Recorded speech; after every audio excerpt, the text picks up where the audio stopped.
Muy bien, en este video les voy a platicar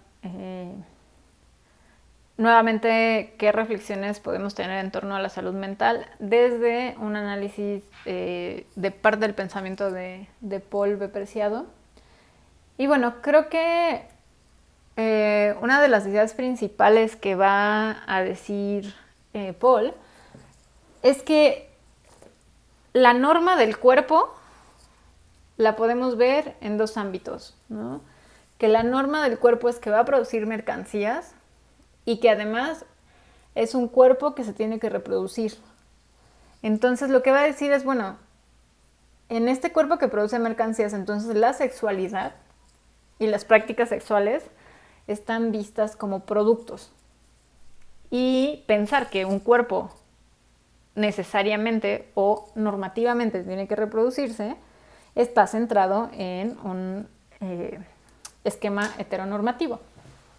Entonces, creo que para que lleguemos a esto de nuevo, que era lo que les había platicado en el primer video, para que volvamos a llegar a esto, les voy a explicar en qué contexto llega el manifiesto contrasexual, que creo que va a permitir que podamos entender un poco mejor por qué llega a decir esto Paul. Entonces, en el contexto en el que llega es que se empieza a hacer un análisis de la categoría del género. Que esta categoría, este concepto de género, va a ser muy relevante para entender cómo existen relaciones de poder con respecto a la clasificación de las personas. Y lo que van a hacer es decir, bueno, ok, antes pensábamos que el sexo era lo mismo que el género. Pues no. Lo que vamos a decir ahora es que el sexo tiene que ver con algo biológico, mientras que el género no está definido por algo natural, sino que más bien es la producción de ciertas expectativas que tenemos de ciertas subjetividades, que claro está determinada por ciertas creencias, por acciones repetidas, por prácticas, castigos, etcétera, ¿no? Pero que entonces va a ser una producción de lo que nosotros esperamos que haga cierta persona con respecto al cuerpo. ¿Ok? Entonces, nos damos cuenta a través del análisis del género que hay formas de construir una subordinación a partir de consideraciones apropiadas para un rol.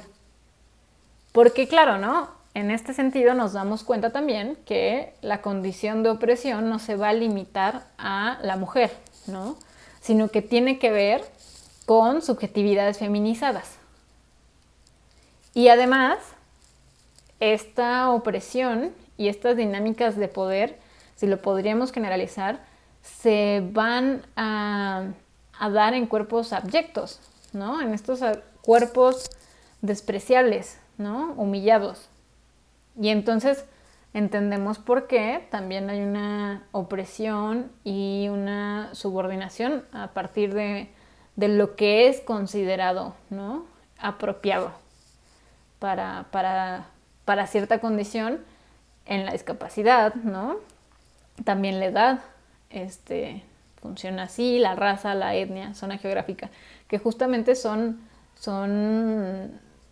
producciones, ¿no? Entonces, nos vamos a generar una pregunta, ¿no? ¿Qué tiene que ver entonces el cuerpo con el género? ¿No? ¿Cuál es la relación entre estas dos cosas? Y bueno, vamos a decir que el género es un constructo histórico, heredero de cómo se va a concebir la subjetividad en sus roles adecuados. Y además, que es algo interesante que dice Judith Butler, es que es activo a lo largo de la vida.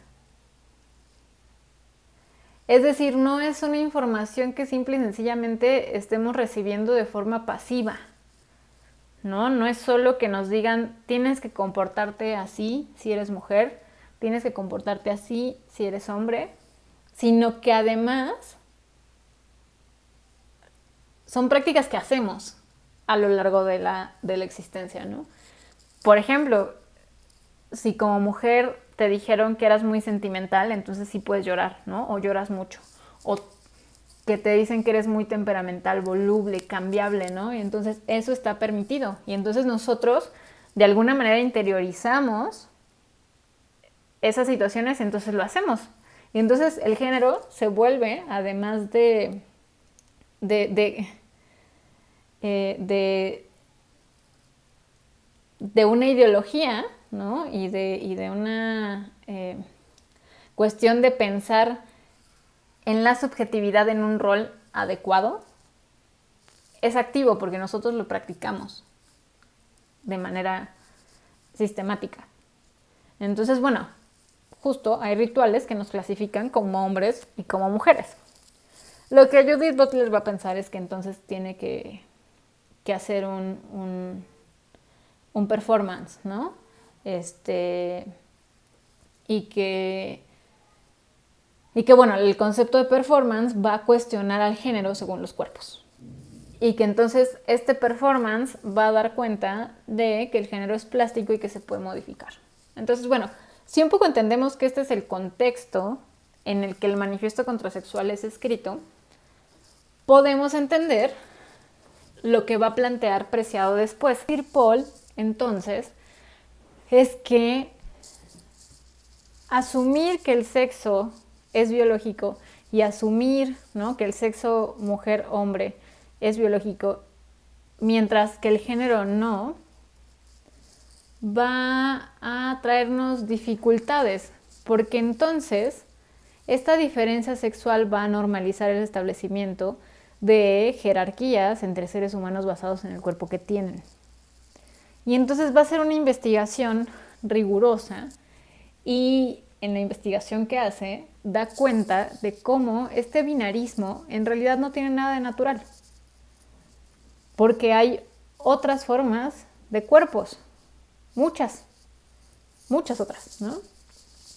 Genéticamente no solo existen XY, hay otras formas. Morfológicamente también, no solo existen penes y vaginas, hay otras, ¿no? Y bueno, con los ejemplos que les daba la clase pasada, ¿no?, podemos dar cuenta también de estas situaciones. Y entonces va a decir, no, lo que en realidad está pasando es que el sexo también es una producción, ¿no? Y que este binarismo que se nos dice que es natural, de pene-vagina, en realidad está centrada en una ideología. Y esa ideología es que el cuerpo debe reproducirse, ¿no? Porque, claro, si entendemos que el cuerpo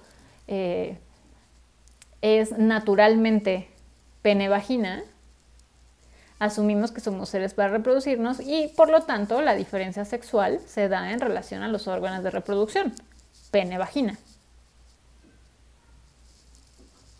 Y, bueno, lo que va a apuntar Paul y lo interesante, o una de las muchas cosas interesantes del pensamiento, es que justamente va a decir, no, sexo y género son construcciones. Porque además, si nos quedamos en esta división, seguimos atrapados en un sistema que legitimiza estas jerarquías entre seres humanos basados en el cuerpo que tenemos. Lo que va a decir es que el cuerpo es una ficción por ser una construcción biopolítica. Y que entonces el deseo, la excitación sexual y el orgasmo son un producto retrospectivo de cierta tecnología sexual que identifica los órganos reproductivos como órganos sexuales, en detrimento de una sexualización de la totalidad del cuerpo. Por eso, en el primer esquema que les decía, cuando pensamos un cuerpo que produce mercancías, esta sexualidad y las prácticas sexuales también son productos, finalmente. Que nosotros pensemos que la excitación sexual y que además nos parezca natural, que eso es lo interesante también, que toda esta situación construida y este binarismo engañoso está apelando a lo natural cuando no tiene nada natural, cuando es una construcción biopolítica, la forma en la que nosotros construimos a nuestro cuerpo. Por tanto, también va a decir que en esta lógica, pues ubicamos el deseo en una sola parte del cuerpo, ¿no? En el pene o en la vagina. Ahí se me pasó ponerlo. Y entonces lo que se buscará es que haya una producción de cuerpos heterocentrados. Es decir, que haya cuerpos que se reproduzcan. Y que entonces, pues claramente va a excluir a cualquier otra práctica sexual, ¿no? Y aquí es cuando es interesante también, y lo podemos relacionar con el video que les dije del burdel, ¿no? Que vieran. Porque nos podemos dar cuenta cómo el fetichismo fue excluida, ¿no? De la práctica sexual justamente por no ser utilizada para reproducir, para que nos reprodujéramos, ¿no? Y aquí también es cuando podemos empezar a entender por qué Paul va a hablar del dildo, ¿no? Y por qué va a pensar esta lógica del dildo como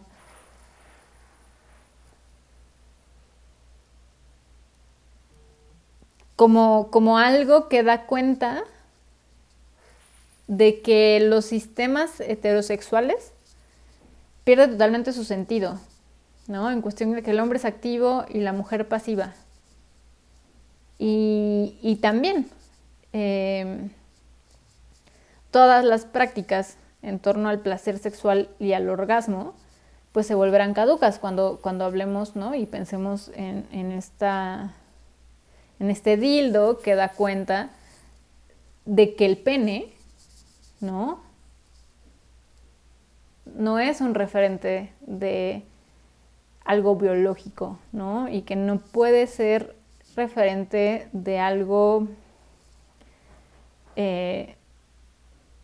sexual, ¿no? Porque claro, cuando llega el dildo, entonces hay un cuerpo orgánico como un contexto de la sexualidad que se ve amenazado, porque el dildo viene a desestabilizar de alguna manera esta identidad sexual y de género de quien lo lleva, ¿no? Porque si soy considerada una mujer biológica supuestamente y tengo un dildo, entonces ¿qué soy? ¿No? Y si yo penetro a alguien con ese dildo, ya sea mujer u hombre, ¿qué soy?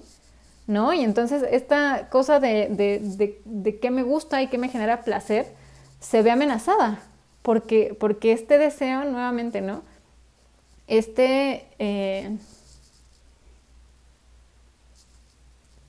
Sí, el deseo, la excitación sexual es producto de esta tecnología que va, les repito, a identificar a estos órganos reproductivos como órganos sexuales y que entonces ha hecho que nos enfoquemos en que el placer está ahí, en el pene y la vagina, y entonces dejamos de lado a todo un cuerpo que puede ser sexualizado y que es, de hecho, sexualizado. Y bueno, también, ¿no? En este asunto de un cuerpo pensado como reproducción, podemos hablar de muchas cosas ahora, ¿no? Porque pues no toda reproducción es sexual y no todo sexo conlleva la reproducción, ¿no? Entonces, porque habrá gente que apelará, ¿no? A que no, si es que es normal, ¿no? Eso es lo normal, eso es lo natural. Pero no tiene nada natural, ¿no? Todo el rito que tenemos que hacer para tener relaciones sexuales, toda la construcción, que estemos nosotros aquí, que ustedes me estén escuchando, ¿no? A través de una pantalla, de fibras, eso no es natural, ¿no? Las relaciones que tenemos las personas no son naturales, son una construcción que hacemos a partir de un otro, porque sin el otro no existimos, no hay subjetividad posible sin el otro. Entonces, bueno, creo que aquí ya podemos volver a esta idea que nos va a decir Paul, que la norma entonces, después de este recorrido, la podemos pensar en dos cosas, en que se piensa que hay un cuerpo que produce mercancías y un cuerpo que se reproduce. Entonces, este cuerpo que se reproduce, como está en una lógica de órganos reproductivos, órganos sexuales, entonces es heteronormativo. Y que además, pues estas producciones de mercancías tienen que ver con la sexualidad y las prácticas como productos también, ¿no? Las prácticas sexuales. Y también ahí es muy interesante el análisis que hace del burdel. Pero bueno, claro, ¿no? Cuando tenemos esta norma, tenemos que pensar en qué está pasando, ¿no? Del otro lado. Y lo que tenemos es que hay anormalidades. Y que esas anormalidades son excluidas bajo el argumento de que hay algo natural, ¿no? Y entonces, claro, estas prácticas sexuales son excluidas y los cuerpos abyectos son excluidos bajo un argumento de lo natural, cuando en realidad este argumento de lo natural no tiene nada de natural, es una construcción, es una ideología que nosotros tenemos del ser, ¿no? Y es una ideología que tenemos sobre el ser humano, sobre que tiene que reproducirse y sobre que tiene que, ¿no? Y esto se dará, Paul dirá que esto se dará a principios, finales más bien, de principios del XIX, finales del siglo XVIII, ¿no? Pero bueno, esto resulta muy, muy interesante para poder pensar entonces en el ámbito de la psicología, ¿qué estamos haciendo? Por eso les ponía el ejemplo de la homosexualidad. Bajo esta idea de que hay un cuerpo que se reproduce de manera heteronormativa y que entonces excluimos las prácticas sexuales que no nos lleven a fines reproductivos, empiezan las patologías y empiezan los trastornos mentales y entonces ahí empieza la homosexualidad. ¿Qué hizo la psicología con respecto a la homosexualidad? ¿Qué hacen los sistemas de clasificación de trastornos mentales con respecto a la sexualidad? ¿Qué hicieron? Lo incluyeron. ¿Qué hacen ahora con la disforia de género? Está ahí. Y entonces se dan cuenta que también este sistema de clasificaciones, digo, la sexualidad es muy evidente, ¿no? Y es difícil que alguien pueda decir que no en la homosexualidad, ¿no? Pero justo, ¿no? Cuando lo pasamos a otro lugar, cuando lo pasamos a, no sé, a otro tipo de trastorno, ahí es cuando dicen, no, es que sí hay algo natural, sí hay una base, ¿no? Pero no, en realidad hay una lógica de lo que debe de ser. Entonces, justamente creo que podemos pasar también, y me es muy interesante que Paul plantee todas estas cosas, porque de verdad creo que nos tendría que cuestionar qué estamos haciendo. Porque también parece que este trastorno mental versus la salud mental, lo único que es un binarismo engañoso que apela a lo natural. Cuando, ¿qué es lo natural, no? O qué es lo que nos están diciendo que es natural. Porque, ¿no? Se acordarán entonces de esta definición que les daba, ¿no? De enfermedad, y que la enfermedad se dará por un agente patógeno o por una atrofia de un órgano, y que cuando nosotros vemos la definición de un trastorno mental, ¿no? Que implica que en estas tres áreas haya una alteración clínicamente significativa, y además vemos las definiciones de salud mental, ¿qué es lo natural? ¿No? Se nos dice que es un estado completo de bienestar físico, mental y social. ¿Qué es el bienestar mental? Después, ¿no? Tenemos que es un estado de equilibrio, que hay bienestar emocional. ¿Quién dice que estamos bien emocionalmente? ¿Quién dice que estamos bien psíquicamente? ¿Quién dice que estamos bien socialmente? ¿No? Luego dice, influye en cómo piensa, siente, actúa y reacciona una persona ante momentos de estrés. ¿Quién va a decir que una reacción ante un momento de estrés es saludable o no? Y lo otro, ¿no? Que dice, la salud mental es la base para el bienestar y funcionamiento efectivo de una persona y su comunidad. ¿Qué es un funcionamiento efectivo y quién lo determina? Y entonces creo que podemos regresar aquí, ¿no? ¿Quién lo determina? Esto, ¿no? ¿Quién lo determina? Los sistemas de clasificación. ¿Quién lo determina? Pues los trastornos mentales. Y entonces, de verdad, me parece que tenemos que cuestionarnos a partir de aquí qué estamos haciendo. porque creo que, y no solo lo creo, a lo largo de este recorrido, lo que estamos viendo también es que entonces el binarismo engañoso que apela a lo natural del trastorno mental versus la salud mental, en realidad están centradas en ideologías y en valoraciones morales. Porque no hay un agente patógeno, ni hay una atrofia de un órgano que nos pueda dar cuenta de una enfermedad o de un trastorno mental. Y entonces lo que tenemos es un modelo taxonómico arbitrario para clasificar. ¿Y qué es lo más interesante? Que entonces estos criterios están basados en consideraciones apropiadas del ser y de la subjetividad. Y entonces es por esto que los sistemas de clasificación de trastornos mentales van a producir subjetividades.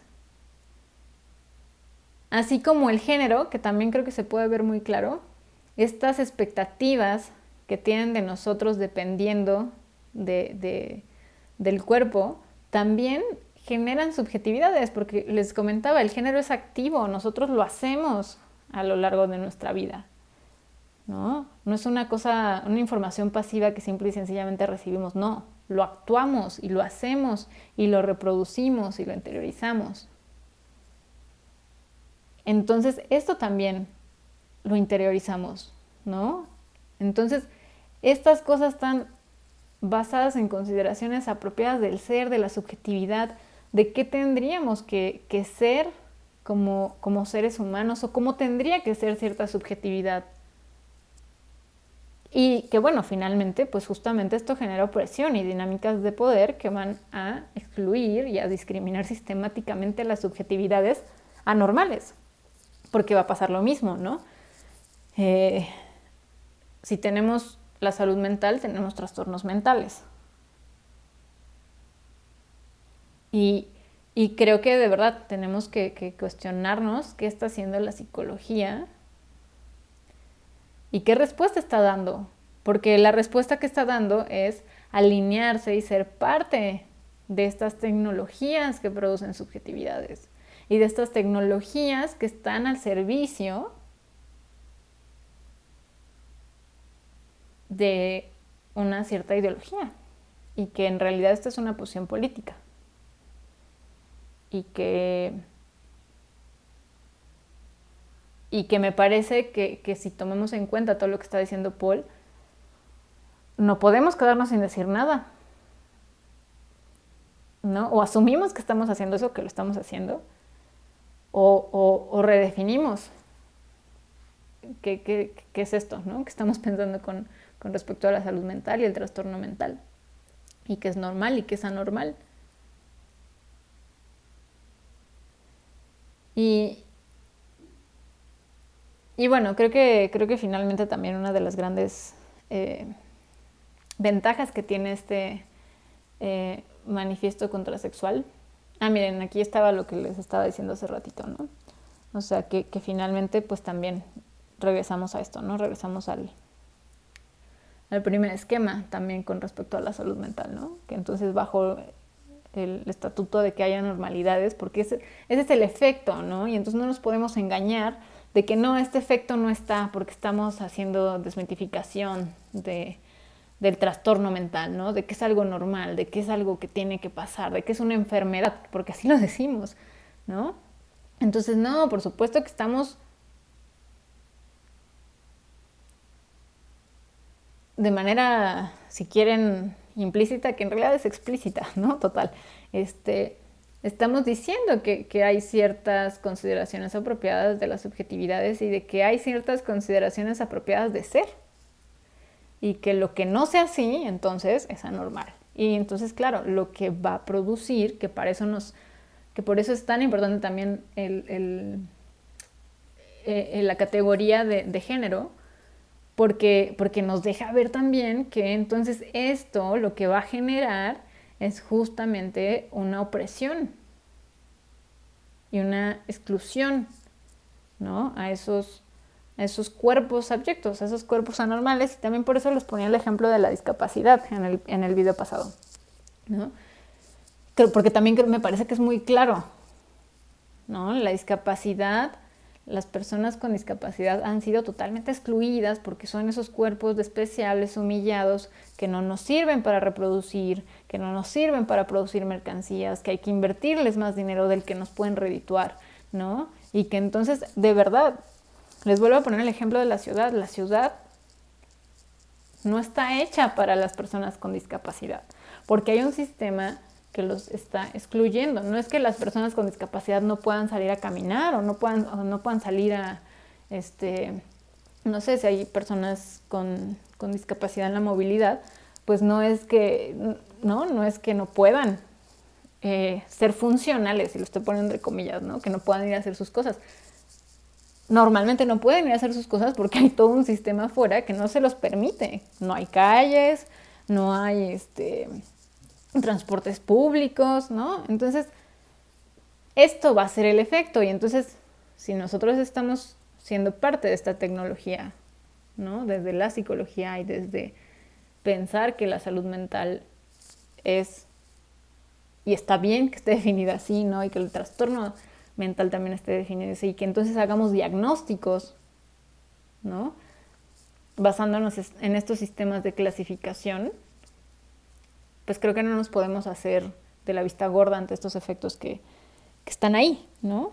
Y que les repito, creo que tenemos que dar una respuesta ante esto que es evidente y que justo, ¿no? Creo que si no es evidente es porque hay un binarismo engañoso que apela a lo natural, y que entonces pues ya con eso nos quedamos tranquilos. Pero bueno, les decía que lo que me parecía también muy bueno del manifiesto contrasexual de Preciado es que lo que está intentando hacer es, no te dice una forma, ¿no? No te está diciendo hagan esto, porque lo que está intentando hacer es tumbar una estructura, porque justamente hay una estructura que va a generar estas situaciones excluyentes, ¿no? Y entonces no solo está pensando que tiene que ser una contrasexualidad incluyente, ¿no? Sino que tiene que ser una contrasexualidad que de alguna manera invite a la producción de formas alternativas. Y que en esas formas alternativas podremos abolir el género, podemos abolir todo privilegio derivado del sexo y el género, ¿no? Y también tenemos que asumir que el cuerpo cambia, que no es estable. Porque claro, si seguimos pensando que el sexo es biológico, ¿no? Y que el género son los roles que tienen que ver con estas expectativas que tiene la sociedad de nosotros con respecto o tomando referencia al cuerpo, pues lo que hacemos es que estamos empujando hacia una supuesta inclusión, que en realidad lo que seguimos haciendo es performar los roles heteronormados, ¿no? De la familia, ¿no? De nos casamos ¿no? Somos homosexuales, nos casamos, que no está mal quien se quiera casar siendo homosexual, y está bien, ¿no? Está bien que hayan, porque es un derecho, ¿no? Justamente. Y también ahí justamente me recuerda también a lo que les decía, ¿no? Que finalmente lo que hace también el Estado es eso, controlar qué podemos hacer con nuestro cuerpo. Y que ahí también los sistemas de clasificación están haciendo un trabajo importante, porque, les repito, la disforia de género no tiene que ser diagnosticado con un trastorno mental para que se pueda modificar el cuerpo. ¿Por qué? ¿No? Porque hay un Estado que está vigilando qué puedo hacer y qué no puedo hacer conmigo, ¿no? Entonces, bueno, lo que les quería decir hace ratito era eso, ¿no? Que en realidad si seguimos, si no estamos cuestionando esto y no producimos formas alternativas de pensar la sexualidad, lo único que estamos haciendo es seguir dentro del sistema heteropatriarcal, donde hay roles heteronormados, ¿no? Porque simple y sencillamente se incluye algo que era abyecto y punto, ¿no? Al paradigma normativo. Pero bueno, justo ser siempre alguien excluido en esta situación, ¿no? Por eso justamente es contrasexual, porque no es solo incluyente. Y además también algo muy bonito que Paul plasma en este manifiesto contrasexual es que, claro, hace una introducción teórica muy interesante, pero no se queda ahí, porque también dice, bueno, si es cuerpo, no solo hay que teorizarlo, hay que practicarlo también. Y entonces da un manual después de ciertos performance, ¿no? de rituales contrasexuales, ¿no? Y es un poco también una sátira a los rituales que de manera heteronormada se tienen, ¿no? De repente dice que una persona tiene que estar sentada y que hay que dibujar un pene en la cabeza, ¿no? Y que hay que rapar el pelo y que entonces hay que fingir un orgasmo después, ¿no? También tiene una del brazo, dibujar un pene y entonces masturbar el pene y fingir un orgasmo. Entonces, claro, ¿no? Cuando ustedes escuchan eso, dicen, suena ridículo, ¿no? Suena ridículo.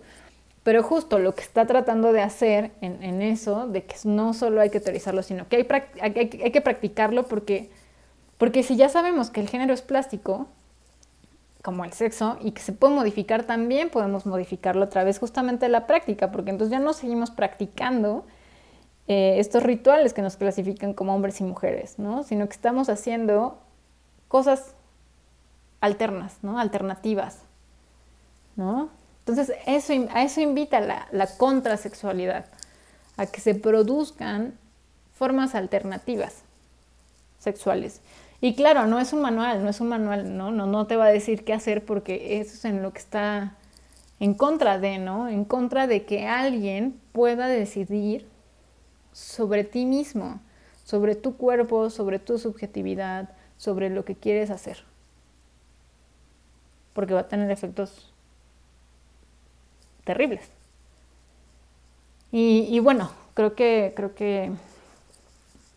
de verdad tendremos que nosotros desde la psicología pensar cuáles son estas producciones de formas alternativas que podemos tener, porque ante todo esto y ante todo este análisis de la sexualidad, quedarnos en la salud mental y en el diagnóstico es quedarnos atrapados en esta lógica heteronormada, en esta lógica excluyente y en esta lógica de que hay algo apropiado de la subjetividad, hay algo apropiado del ser y que, pues bueno, justamente cuando nos preguntamos quién determina eso, pues es complicado, creo que sigamos asumiendo esa postura, ¿no? O por lo menos tenemos que empezar a cuestionarnos qué está pasando con todo esto. Pero bueno, espero que ya les haya quedado mucho más claro y si no, pues nos vemos en la clase para las dudas que puedan tener. Bye.